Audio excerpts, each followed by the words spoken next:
بسم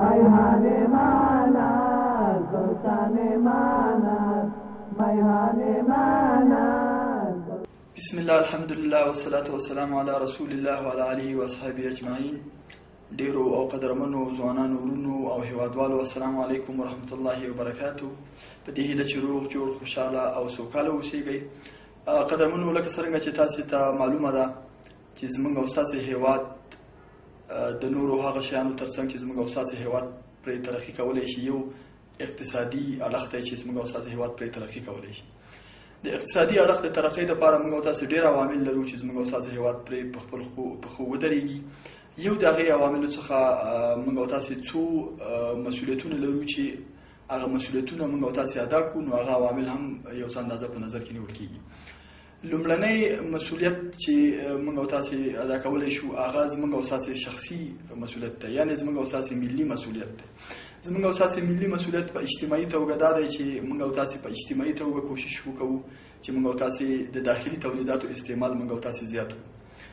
موږ او تاسو داخلي تولیدات چې چرته وي، په کوم ځای کې وي، موږ او تاسو هر ځای ته چې ځو سودا چې کوو، موږ او تاسو او په اجتماعي توګه خلک موږ او تاسو تشویق کوو. د ټولنې په توګه لکه تاسو کتلی شئ چې جمعیت اسلام من حیث یو ارګان دا کوشش کوي چې هیوادوال داخلي تولیداتو استعمال ته تشویق کړي.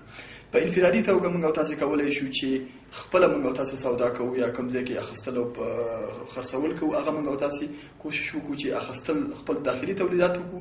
همداسې که یو شی پلورو، موږ او تاسو کوشش وکړو چې موږ او تاسو په افغانیو باندې وپلورو، په موږ او تاسو داخلي کومه کرنسۍ یا افغانۍ چې زموږ او تاسو دي.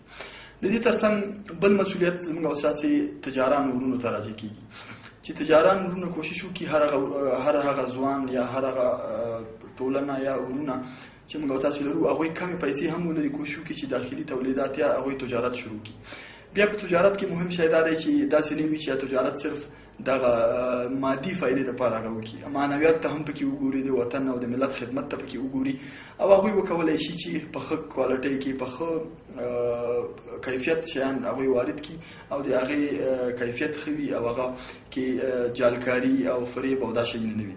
د دې ترڅنګ دریم مسؤلیت چې راجع کېږي هغه زموږ او ستاسې حکومت ته راجع کېږي چې زموږ او ستاسې حکومت په دې باندې وتوانېږي او دا کوشش وکړي چې تجاران تشویق کړي.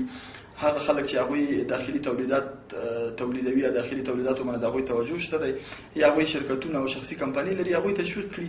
لکه مثال دولت کولی شي چې هغوی ته د برق سهولت برابر کړي، مفته برق برابر کړي یا په ښه قیمت باندې برق ورکړي.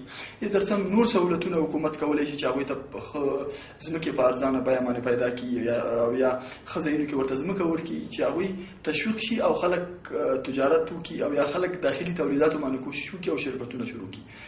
د دې ترڅنګ یو مسؤلیت چې د دولت جوړېږي هغه دا دی چې دولت په خپل پالیسۍ باندې خصوصا وارداتي پالیسۍ باندې دولت توجه وکړي چې دولت موږ کوشش وکړو چې موږ او تاسې خپل صادرات چې دی هغه د وارداتو نه زیات کړو.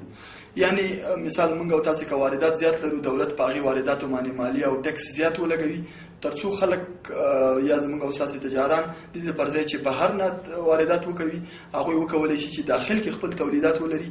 نو دا وارداتي پالیسي چې دې باندې هم که توجه وشي نو بیا به موږ او تاسې داخلي تولیدات زیات ولرو او موږ او تاسې به وکولی شو چې په مادي لحاظ هم موږ او تاسې د نورو مملکتونو سره موږ او تاسې په رقابت کې ودرېږو او افغانستان انشاءالله یو مترقي او د اقتصاد لحاظ یو پرمختللی هیواد واوسېږي.